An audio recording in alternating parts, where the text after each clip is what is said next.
Mai sauraro barkanka da ziyartar wannan tasha tamu mai albarka. Mai sauraro sanin kanka ne cewa wannan jarumi na Izzat So ya shahara ya yi ƙaurin suna a duniya baki ɗaya. Domin kuwa wannan jarumi mai sauraro idan za ka tuna cewa wannan jarumi ya daɗe yana fafatawa a masana'antar Kannywood.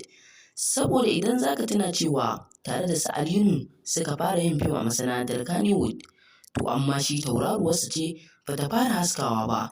Wannan dalilin ne da ya sa ba a san shi ba, sai aka san Alinu da Adam E. Zango. Amma face tare suka taso da Adam E. Zango da Alinu da Sadiq Sani Sadiq har shi wannan Lawan Ahmad.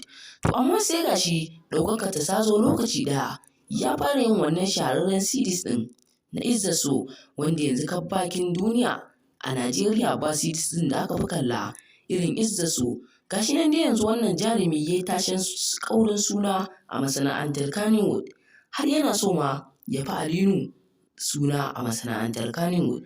Domin kuwa wannan series ɗin nasa ya ɗaukaka saboda ya karaɗe duniya gaba ɗaya.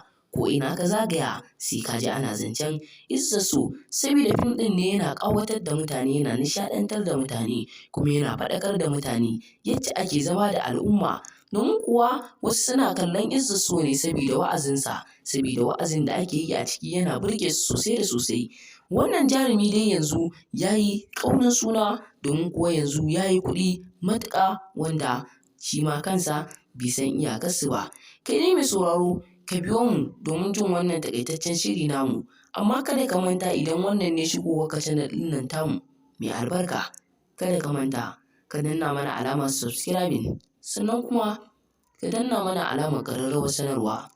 Domin ta haka ne za ka dinga samun sababbin shirye-shiryenmu wanda za mu dinga kawo muku a kodayaushe da zarar mun ɗora. Sannan kuma kada ka manta ka yi mana liking a ƙasan bidiyon namu, sannan kuma ka yi mana comment a ƙasan bidiyon namu. Mun gode da ziyartar wannan tasha tamu mai albarka.